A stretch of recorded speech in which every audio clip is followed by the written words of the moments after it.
બધાને જય સ્વામિનારાયણ.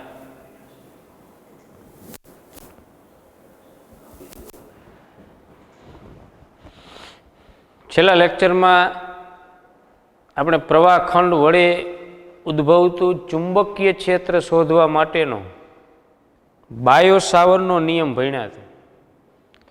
કોઈ પ્રવાહધારિત તાર છે એના વડે ઉદ્ભવતું ચુંબકીય ક્ષેત્ર સીધું બાયો સાવરનો નિયમ વાપરીને મળે નહીં, પણ એ તારને સૂક્ષ્મ ખંડોમાં વિભાજિત કરીએ એટલે એક પ્રવાહખંડ થશે આઈડિયલ. આવા સૂક્ષ્મ પ્રવાહખંડ વડે ઉદ્ભવતું સૂક્ષ્મ ચુંબકીય ક્ષેત્ર d B vector is equal to μ0/4π I d l vector cross r/r².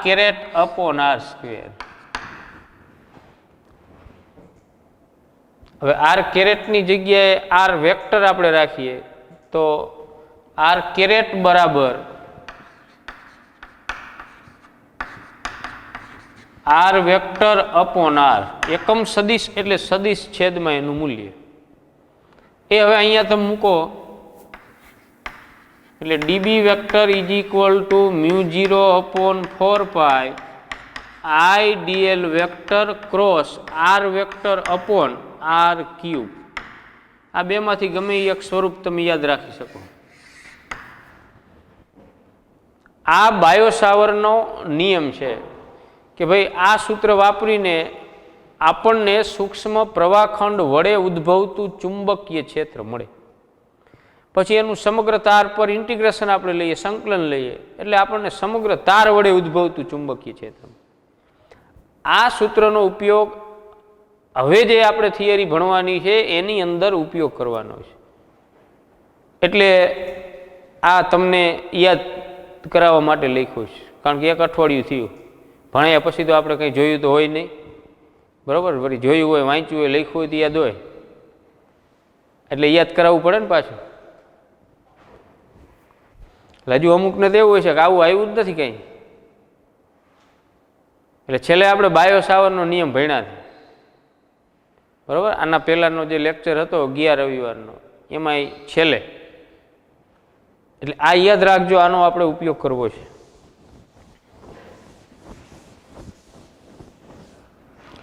આ પ્રશ્ન મોસ્ટ આઈએમપી, બાયો સાવરનો નિયમ જેમ મોસ્ટ આઈએમપી છે 2 માર્કમાં, એમાં 3 કે 4 માર્કના પ્રશ્નમાં મોસ્ટ આઈએમપી છે.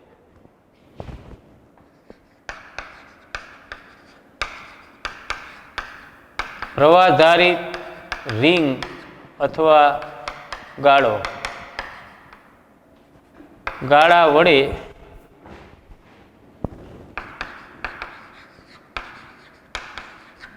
તેની અક્ષ પર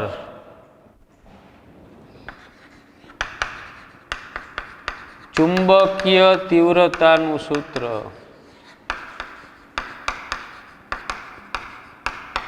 બરોબર? કોઈ પ્રવાહધારિત રિંગ અથવા પ્રવાહધારિત લૂપ અથવા ગાળો, બંધ ગાળો, તો આ બંધ ગાળા વડે અથવા રિંગ વડે તેની અક્ષ પર ઉદ્ભવતા ચુંબકીય ક્ષેત્રનું આપણે સૂત્ર મેળવવું છે.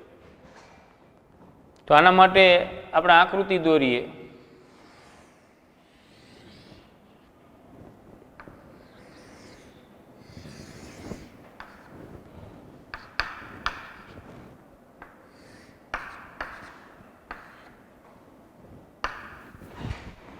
આકૃતિમાં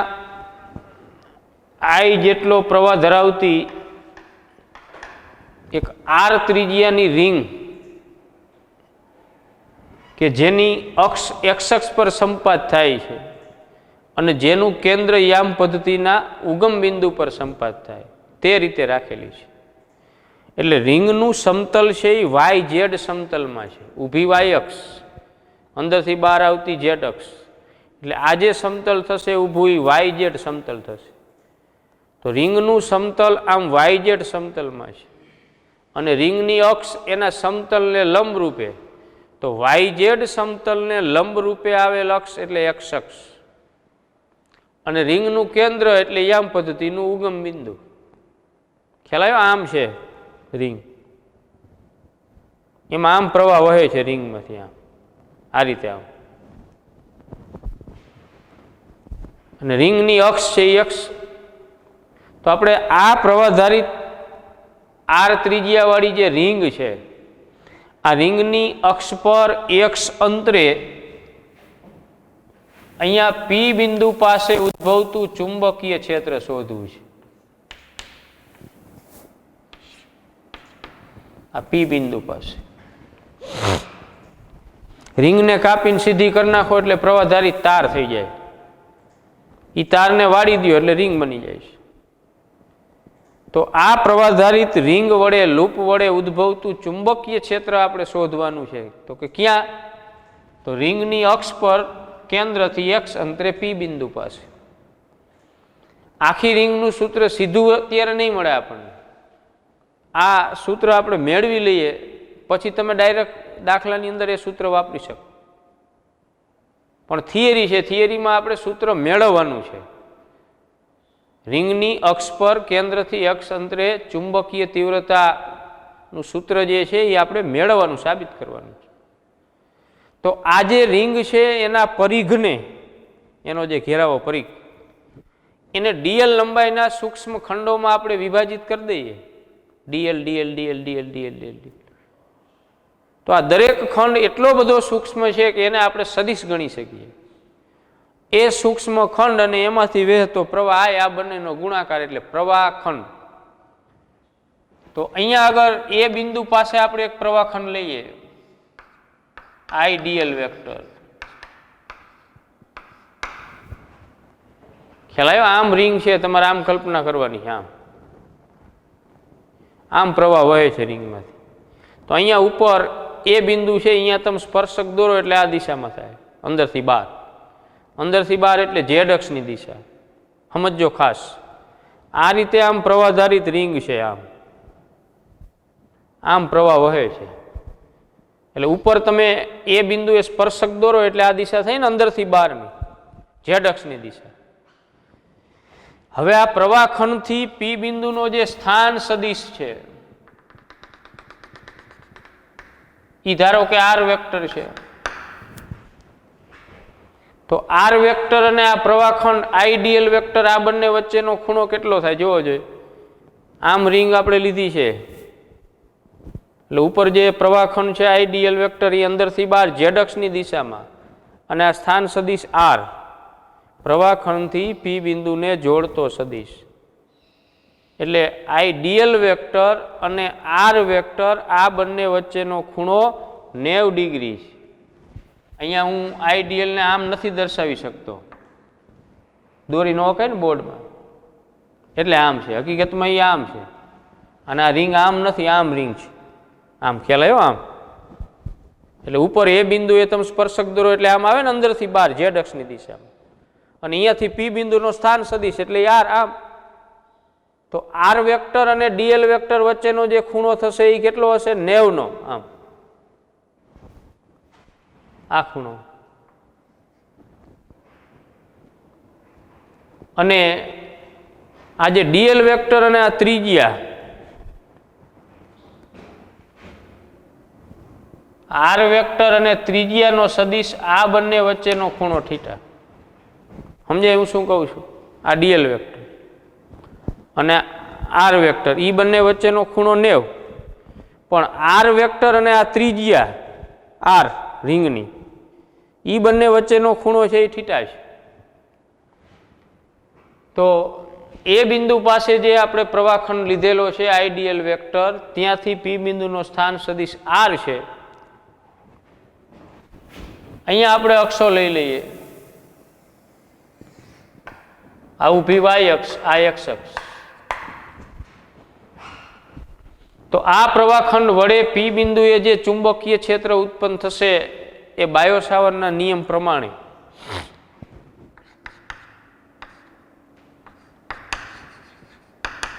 એ બિંદુ પાસે રહેલા પ્રવાહખંડ વડે આર સ્થાન સદિશ ધરાવતા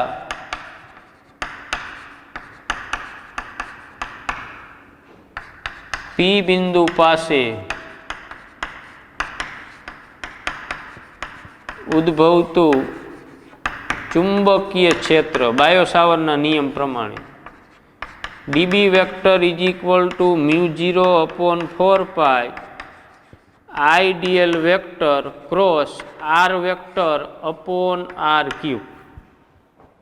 આનું મૂલ્ય આપણે લઈએ તો ડીબી વેક્ટરનો માનાંક અથવા ખાલી ડીબી બરાબર μ0/4π I d l vector cross r vector પણ એનો માનાંક છેદમાં આર ઘન બરાબર મૂલ્ય લઈએ છીએ.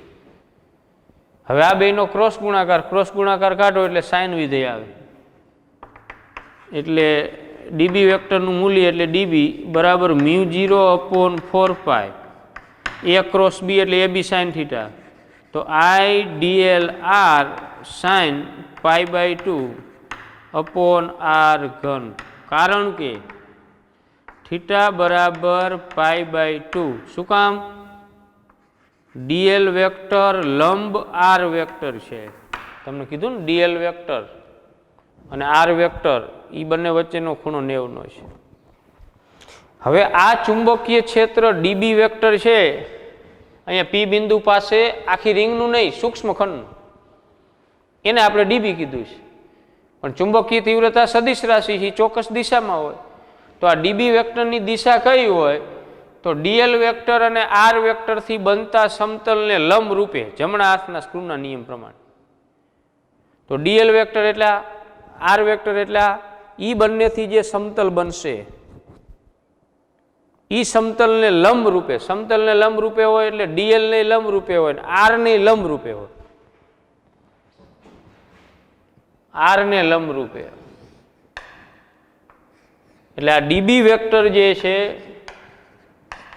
એ આર સાથે કેટલો ખૂણો બનાવે 90 પડી સમજણ કોઈ પણ બે સદિશનો ક્રોસ ગુણાકાર કરતા જે નવો સદિશ આવે એ કઈ દિશામાં હોય ઓલા બંને સદિશોને લંબ ઓલા બંને સદિશો જેનો તમે ક્રોસ ગુણાકાર કર્યો છે એના વડે જે સમતલ બનતું હોય એ સમતલને લંબ તો અહીંયા ડીબી વેક્ટર છે એ બે સદિશોના ક્રોસ ગુણાકારથી મળે છે. કયા બે સદિશ એક ડીએલ વેક્ટર અને એક આર વેક્ટર તો ડીએલની દિશા ઝેડ અક્ષની છે આરની દિશા આમ છે ઈ બંનેથી બનતું સમતલ એટલે આમ ત્રાસુ સમતલ આમ એને લંબ રૂપે મતલબ ડીએલ ને લંબ રૂપે અને આર ને લંબ રૂપે તો આ ડીબી વેક્ટરની દિશા આ થશે. હવે આ ડીબી વેક્ટર છે નથી એક્સ અક્ષ પર નથી વાય અક્ષ પર એ તો સમતલમાં છે એના આપણને બે ઘટકો મળશે. આ ખૂણો કેટલો થશે આ ખૂણો જો થીટા હોય આ π/2 હોય તો આ કેટલો થાય π/2 માઇનસ થીટા કેટલો π/2 માઇનસ થીટા અને આ ખૂણો π/2 તો આ બાકી વૈધોય કેટલો થાય એક્સ અક્ષનો ખૂણો છે એ આખો ખૂણો 180 ડિગ્રી હોય એમાં આ ત્રિકોણ આ ખૂણો થીટા π/2 તો આ કેટલો હોય π/2 માઇનસ થીટા ત્રિકોણના ત્રણ ખૂણાનો સરવાળો 180. હવે આ ખૂણો 90 એટલે કે π/2 અને આ ખૂણો π/2 માઇનસ થીટા તો આ બાકી કેટલો વધે ટોટલ ત્રણેયનો સરવાળો કરો એટલે 180 પાય થાય. ખ્યાલ આવ્યો ને આખો ખૂણો કેટલો હોવો જોઈએ ભાઈ પાય 180 એમાં આ ખૂણો π/2 માઇનસ થીટા આ ખૂણો π/2 તો બાકી વધ્યો એ કેટલો એ ખૂણાને આપણે ધારો કે ફાઈ કહી દઈએ તો phi plus π/2 plus π/2 minus theta આ ત્રણેયનો સરવાળો કરો એટલે 180 થવો જોઈએ ને પાય થવો જોઈએ જોવો જોઈએ π/2 minus theta plus π/2 plus phi બરાબર પાય ત્રણેયનો સરવાળો હાલો π/2 પાય થાય પાય માઇનસ થીટા બરાબર pi minus theta plus phi બરાબર પાઈ, પાઈ પાઈ કેન્સલ, તો ફાઈ બરાબર થીટા, એટલે આ ખૂણો થીટા થશે.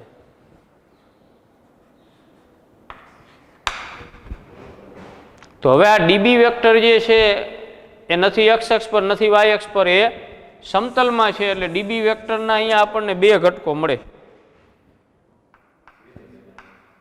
ડીબી કોસ થીટા અને ડીબી સાઇન થીટા.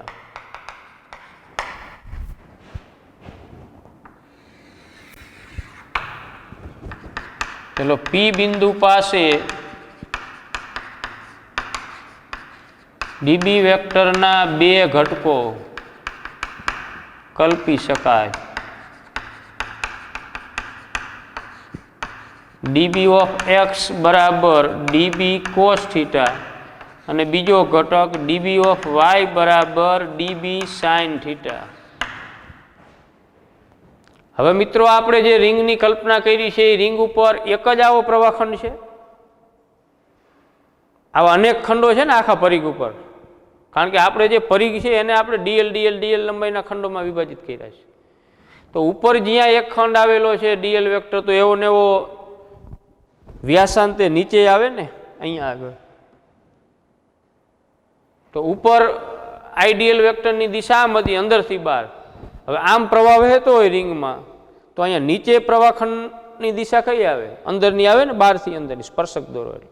અને પી બિંદુનો સ્થાન સદિશ આરામ, ઈ બેથી જે સમતલ બને એ આ સમતલ. તો અહીંયા જે પ્રવાહખંડ આવશે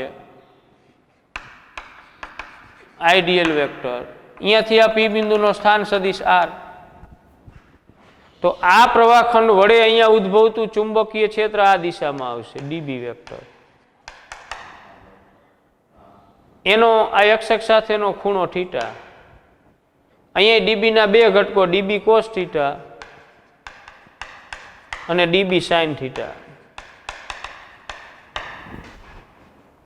પડી સમજણ? આ રિંગ આમ ઉપર જે પ્રવાહખંડ છે આઈડીએલ વેક્ટર, એને લીધે અહીંયા પી બિંદુએ જે ચુંબકીય ક્ષેત્ર ઉત્પન્ન થાય ડીબી આમ ક્રોસમાં, એના બે ઘટકો, એક ડીબી કોસ થીટા જે અક્ષની દિશામાં અને ડીબી સાઇન થીટા જે અક્ષને લંબ. હવે રિંગના વ્યાસાંતે નીચે એક પ્રવાહખંડ આવશે, એની દિશા આમ છે સ્પર્શકની, એટલે બહારથી અંદર. એના વડે પી બિંદુએ જે ચુંબકીય ક્ષેત્ર ઉત્પન્ન થશે ડીબી વેક્ટર, એની દિશા આમ ક્રોસમાં. એના બે ઘટકો, એક ડીબી કોસ થીટા અને એક ડીબી સાઇન થીટા. તો રિંગની અંદર સામસામે વ્યાસાંતે આવેલા જે પ્રવાહખંડો છે એ પ્રવાહખંડોને કારણે ઉદ્ભવતા ચુંબકીય ક્ષેત્ર ડીબી વેક્ટરના પી બિંદુ પાસે કોસ ઘટકો છે એ અક્ષની દિશામાં છે અને સાઇન ઘટકો આમ પરસ્પર વિરુદ્ધ દિશામાં છે, એટલે એકબીજાની અસર નાબૂદ કરી નાખે. હવે આવી રીતે રિંગમાં પ્રવાહખંડો આવશે આમ. અહીંયા હું લઉં તો એકની દિશા આમ થાય, આ બાજુ હશે પાછળના ભાગ, એની દિશા આ થાય. આ બંને પ્રવાહખંડોને લીધે પી બિંદુએ જે ચુંબકીય ક્ષેત્ર મળશે એ આમ હશે, એક આમ ક્રોસમાં ને એક આમ ક્રોસમાં. એના બે ઘટકો, એક કોસ ઘટક જે અક્ષની દિશામાં, સાઇન ઘટક જે આમ. આ બાજુ જે ડીબી વેક્ટર છે એના બે ઘટકો, ડીબી કોસ થીટા અને ડીબી સાઇન થીટા. તો રિંગના પરિઘ પર વ્યાસાંતે એટલે સામ સામે જે પ્રવાહખંડો આવે એ પ્રવાહખંડોના ચુંબકીય ક્ષેત્રના સાઇન ઘટકો સમાન મૂલ્યના પરસ્પર વિરુદ્ધ દિશામાં આવી રીતે આમ બધે આખી રિંગ ઉપર આમ ખ્યાલ આવ્યો આમ, એટલે એકબીજાની અસરો નાબૂદ કરે. જ્યારે દરેક પ્રવાહખંડ વડે ઉદ્ભવતા ચુંબકીય ક્ષેત્રના કોષ ઘટકો, એક્સ ઘટકો, એ બધાના એક જ દિશામાં, અક્ષની દિશા. એટલે પ્રવાહધારિત રિંગ હોય તો આ રિંગનું ચુંબકીય ક્ષેત્ર અક્ષ પર કોઈ પણ બિંદુએ અક્ષને સમાંતરે જ હોય, અક્ષને લંબ રૂપે હોય નહીં, કારણ કે લંબ રૂપે સાઇન ઘટક આવે અને એ સાઇન ઘટકો એકબીજાની અસરો નાબૂદ કરી નાખે છે. બધાના કોષ ઘટકો એક જ દિશામાં છે. તો પી બિંદુ પાસે ઉદ્ભવતું પરિણામી ચુંબકીય ક્ષેત્ર એટલે વાય ઘટકોને ભૂલી જ જાઓ, સાઇન ઘટકો એકબીજાની અસર નાબૂદ કરી નાખશે. હજી આવી રીતે આવે આમ સાઇન ઘટકો, આ બે તમે પ્રવાહખંડો લો ને સામ સામેના, તો એના અહીંયા સાઈન ઘટકો આમ આવે, કોસ ઘટકો બે ના આમ અક્ષની દિશા.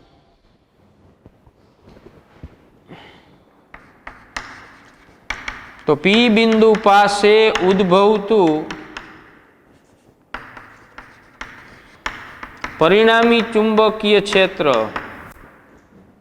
એટલે દરેક ડીબી વેક્ટરના કોષ ઘટકનો સરવાળો. ચાલો એટલે આપણે ડીબી ઓફ એક્સ પેલા લઈએ. તો ડીબી ઓફ એક્સ બરાબર ડીબી કોસ થીટા. તો આમાં મિત્રો ડીબીની કિંમત મૂકો. તો ડીબીની કિંમત આપણને મળી છે અહીંયા. ડીબી બરાબર μ0/4π આઈડીએલ સાઇન π/2 એટલે એક આર ઉડાડી દો, IDL/r². પડી સમજણ? આમાં આપણે સાઇન π/2 ની જગ્યાએ એક મૂક્યા, એક આર ને નીચે આર ઘન છે એટલે આર ઉડી જાય એટલે r². તો આ કિંમત આમાં મૂકો જોઈએ. ડીબી ઓફ એક્સ એટલે ડીબીનો એક્સ ઘટક એટલે ડીબીનું મૂલ્ય અને એક્સ અક્ષ સાથે બનાવેલ ખૂણાની કોસાઇન. તો મૂલ્ય આપણે અગાઉ મેળવી લીધું છે એટલે μ0/4π IDL/r² ઇન્ટુ કોસ થીટા. આ શું મળ્યું આપણને? એક પ્રવાહખંડ વડે પી બિંદુએ ઉદ્ભવતા ચુંબકીય ક્ષેત્રનો ઘટક એક્સ ઘટક. આપણે તો આખી રિંગ વડે ઉદ્ભવતું ચુંબકીય ક્ષેત્ર લેવું છે. તો દરેક પ્રવાહખંડના જે કોષ ઘટકો એક્સ ઘટકો છે, dB of x, dB of x, dB of x, એ બધાનું સંકલન સરવાળો ક્યાંથી ક્યાં સુધી આખી રિંગ ઉપર. તો સમગ્ર રિંગ વડે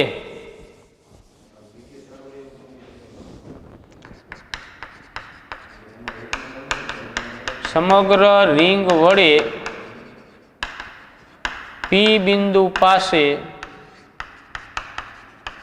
ઉદ્ભવતું ચુંબકીય ક્ષેત્ર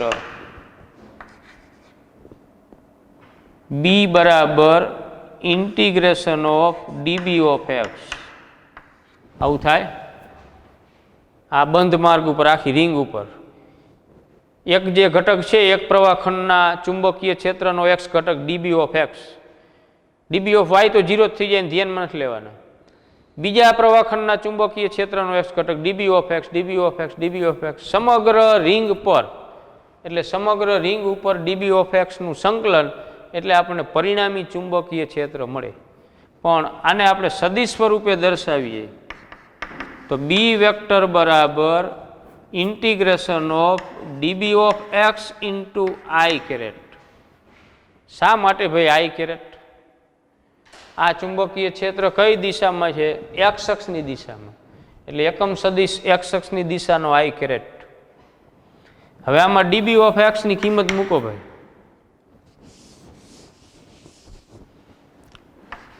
તો બી વેક્ટર બરાબર integration of dB of x. તો ડીબી ઓફ એક્સની જગ્યાએ આ કિંમત μ0/4π IDL/r² into cos theta i caret. હવે આમાં જે અચળ છે એ બધું આપણે બહાર કાઢી લઈએ.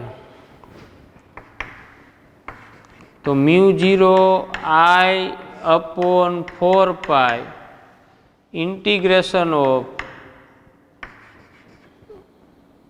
dl cos theta into I².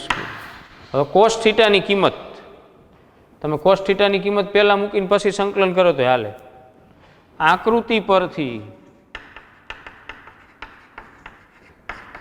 Cos theta બરાબર આ ખૂણાની કોસાઇન લો એટલે પાસેની બાજુ છેદમાં કર્ણ, પાસેની બાજુ એટલે OA છેદમાં કર્ણ એટલે AP, OA છેદમાં AP. તો કોસ થીટા OA એટલે આ ત્રીજી R, AP એટલે આ કર્ણ. તો પાયથાગોરસના પ્રમેય પ્રમાણે કર્ણ AP બરાબર √2 OA square plus OP square થાય ને, આ બંને કાટખૂણો બનાવે છે. એક્સનો વર્ગ ને આ આર ત્રિજ્યા, આરનો વર્ગ બરાબર કર્ણનો વર્ગ. કર્ણ એટલે આ સ્થાન સદિશ આરનું મૂલ્ય. તો આર સ્ક્વેર બરાબર capital R square plus x square. તો આર બરાબર શું થાય? વર્ગમૂળ કાઢો એટલે r square plus x square. આરની કિંમત અહીંયા મૂકો. એપી બરાબર પાસેની બાજુ છેદમાં કર્ણ એટલે કેપિટલ આર છેદમાં સ્મોલ આર. કેપિટલ આર એમને એમ, સ્મોલ આરની જગ્યાએ x square plus r square. આ કોસ થીટાની કિંમત આમાં મૂકી દો.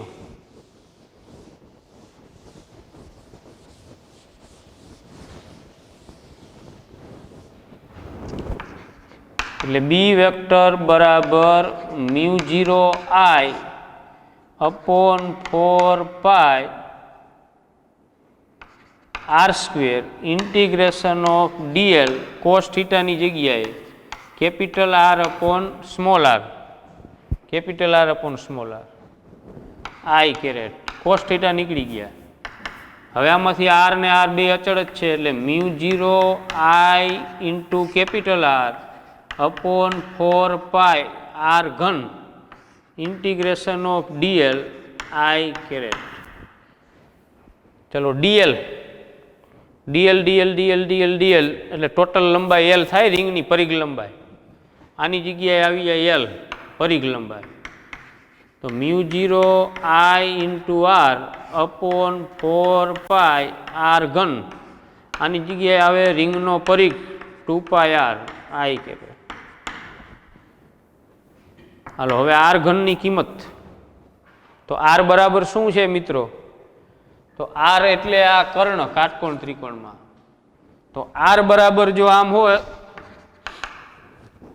X square plus r square, તો આર ઘન બરાબર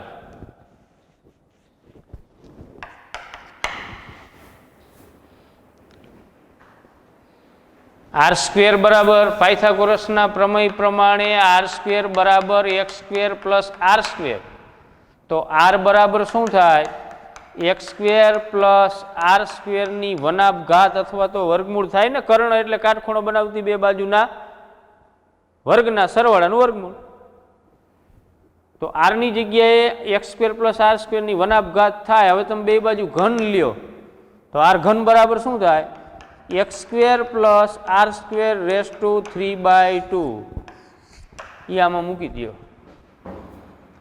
તો μ0I આર ઇન્ટુ આર એક એક પાય ઉડાડી દો, એક એક આ બે ઉડાડી દો એટલે μ0I આર સ્ક્વેર અપોન અહીંયા શું વધ્યું 2. આર ઘનની જગ્યાએ શું મૂકવાનું? X square plus r square raise to 3/2 આ આઈ કેરેટ, આ બી વેક્ટર. તો આ આર ત્રિજ્યાવાળી અને આઈ જેટલો પ્રવાહ ધરાવતી કોઈ રિંગ હોય તો રિંગની અક્ષ પર એક્સ અંતરે ચુંબકીય તીવ્રતાનું સૂત્ર છે μ0I આર સ્ક્વેર અપોન 2 કૌંસમાં x square plus r square raise to 3/2. મૂલ્ય લ્યો ખાલી અહીંયા તો આઈ કેરેટ નો આવે. રિંગ વડે ઉદ્ભવતું ચુંબકીય ક્ષેત્ર હંમેશા રિંગના સમતલને લંબ અક્ષની દિશામાં અક્ષને સમાંતરે હોય. રિંગને XY સમતલમાં રાખેલી હોય, ચુંબકીય ક્ષેત્ર ઝેડ અક્ષની દિશામાં. રિંગને YZ સમતલમાં રાખેલું હોય, ચુંબકીય ક્ષેત્ર X અક્ષની દિશામાં હોય. રિંગને XZ સમતલમાં રાખેલો હોય આમ તો ચુંબકીય ક્ષેત્ર એનું Y અક્ષની દિશામાં હોય. હવે એક રિંગની જગ્યાએ આપણે n રિંગોને એક અક્ષ ઉપર ગોઠવી દીધી હોય, સમઅક્ષીય સોલેનોઇડમાં જેમ ગોઠવીએ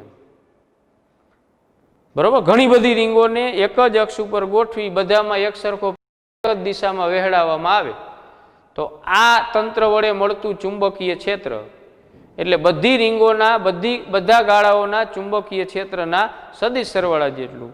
n રિંગોને ગોઠવેલી હોય પાસે તો ચુંબકીય ક્ષેત્ર છે n ગણું થાય.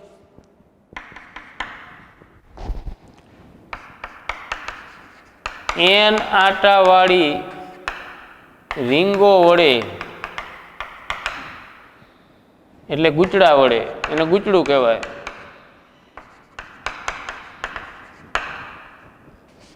તેની અક્ષ પર x અંતરે ચુંબકીય તીવ્રતા, તો આને n વડે ગુણ નાખવાના. B vector is equal to μ0 NIR² upon 2 x² plus r² raise to 3/2. n વડે ગુણવાના. એક જ આંટો હોય, એક જ ગાળો હોય તો n બરાબર 1. હવે તમને એમ કહેવામાં આવે કે રિંગની અક્ષ પર ચુંબકીય તીવ્રતા,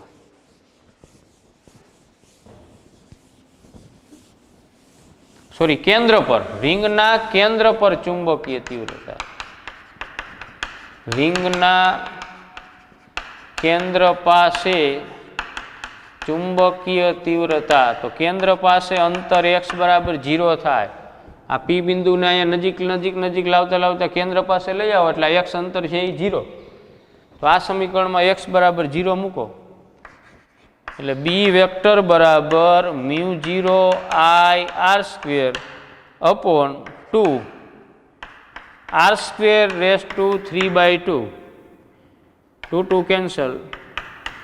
μ0 IR² અપોન 2r³ એક એક r² ઉડાડી દો એટલે μ0 I અપોન 2r. આપણે ખાસ યાદ રાખવાનું છે, બરોબર. I જેટલો પ્રવાહ ધરાવતી રિંગ કે ગાળો હોય, એની ત્રિજ્યા કેપિટલ R હોય ત્યારે એના કેન્દ્ર પર ઉદ્ભવતું ચુંબકીય ક્ષેત્ર μ0 I અપોન 2r. અક્ષ પર x અંતરે કહીએ તો μ0 IR² અપોન 2 કૌંસમાં r² plus x² raise to 3/2. n આટાવાળું ગૂંચળું હોય તો n વડે ગુણ નાખવાનું. રિંગની અક્ષ પર કેન્દ્રથી ત્રિજ્યા જેટલા અંતરે કહીએ, ત્રિજ્યા જેટલા અંતરે, તો x બરાબર r મૂકવાના. અહીંયા અક્ષ ઉપરનું અંતર કેટલું લેવાનું? ત્રિજ્યા જેટલું, તો x ની જગ્યાએ પાછા r મૂકી દેવાનું, કેપિટલ R.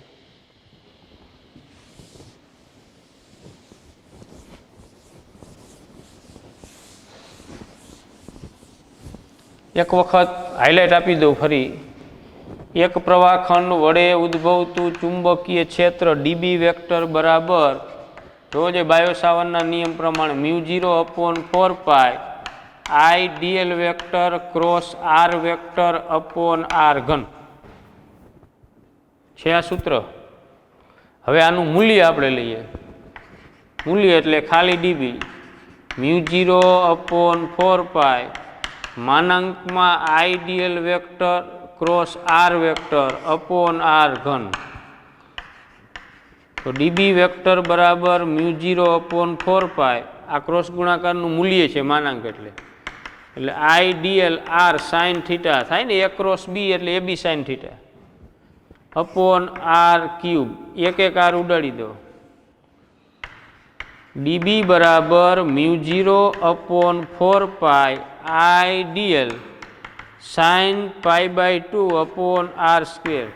ભાઈ π/2 શા માટે? તો આપણે આગળ જોઈ ગયા કે dl વેક્ટર અને r વેક્ટર વચ્ચેનો ખૂણો 90 છે. સાઇન π/2 એટલે 1. તો dB બરાબર μ0 upon 4π I dl upon r². Number 1. આ એક જે સૂક્ષ્મ પ્રવાહખંડ લીધો છે એના વડે P બિંદુએ ઉદ્ભવતા ચુંબકીય ક્ષેત્રનું મૂલ્ય છે. આ ચુંબકીય ક્ષેત્ર dB છે, એના બે ઘટકો મળે છે. dB વેક્ટરના બે ઘટકો કલ્પી શકાય. પહેલો ઘટક dB ઓફ x એટલે dB cos થીટા, બીજો ઘટક dB ઓફ y એટલે dB sin થીટા.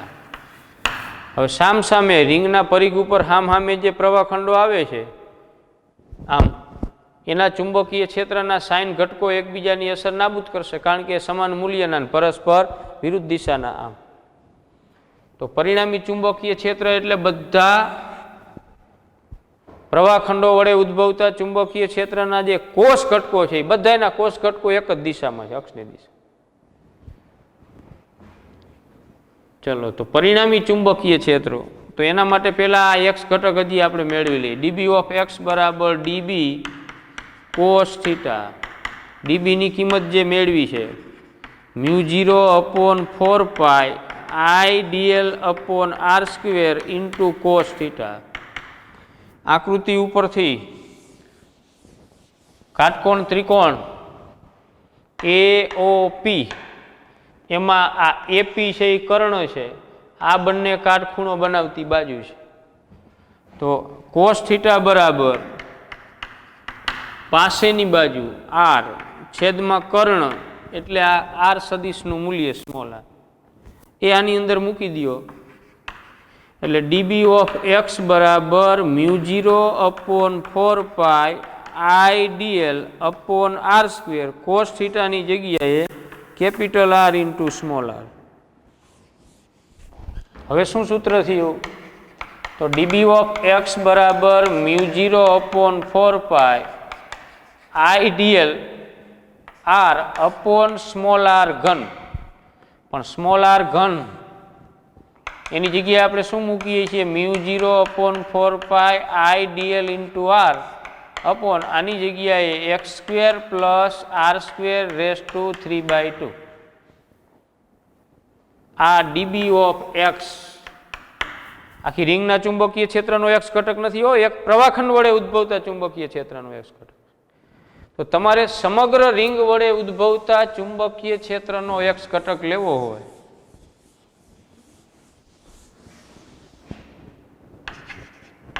b અથવા b ઓફ x બરાબર integration of dB of x, એટલે integration of dB of x into i caret, કારણ કે આ x અક્ષની દિશામાં જ છે. dB ઓફ x ની કિંમત શું મળી છે? μ0/4π IDL r upon x² plus r² raise to 3/2 into i caret. આમાં અચળ છે એ બધું બહાર કાઢી લ્યો એટલે μ0 upon 4π into x² plus r² raise to 3/2 integration of dl i caret. dl dl dl dl dl dl dl આખી રિંગ ઉપર એટલે કુલ લંબાઈ l, પણ રિંગની લંબાઈ એટલે પરિઘ લંબાઈ 2πr. આની જગ્યાએ થાય 2πr.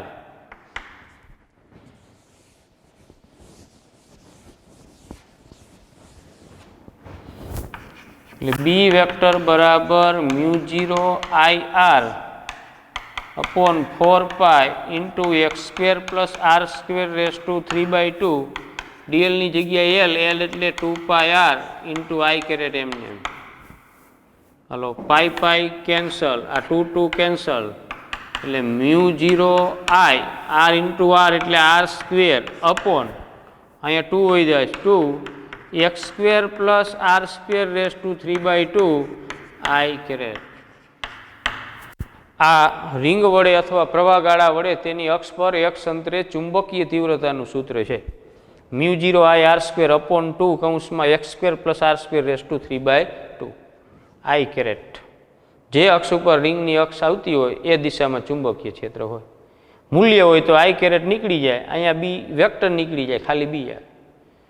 તો રિંગ વડે ઉદ્ભવતું ચુંબકીય ક્ષેત્ર કઈ દિશામાં એ દિશા નક્કી કરવા માટે જમણા હાથના અંગૂઠાનો નિયમ છે. આપણે કોઈ પ્રવાહધારિત તાર વડે ઉદ્ભવતું ચુંબકીય ક્ષેત્ર શોધવા માટે જમણા હાથના અંગૂઠાનો નિયમ વાપરતા હતા ને,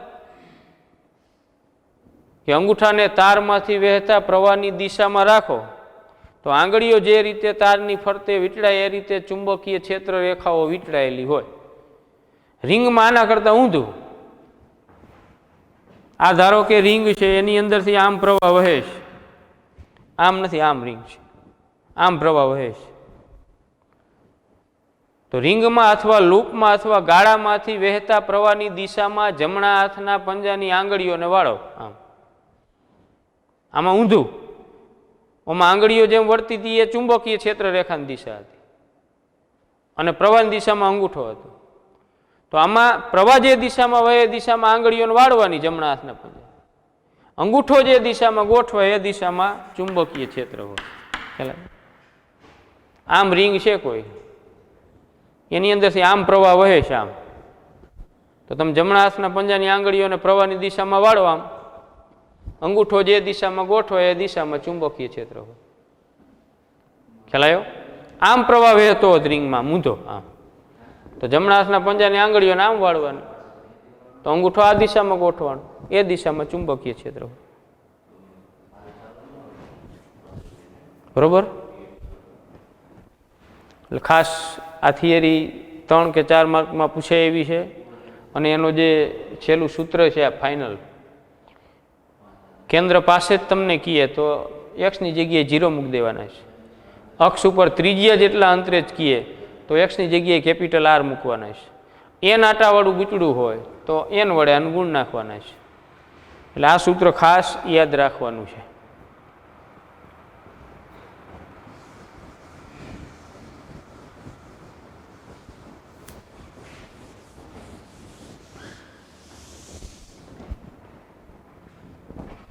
ચાલો પૂરું કરીએ.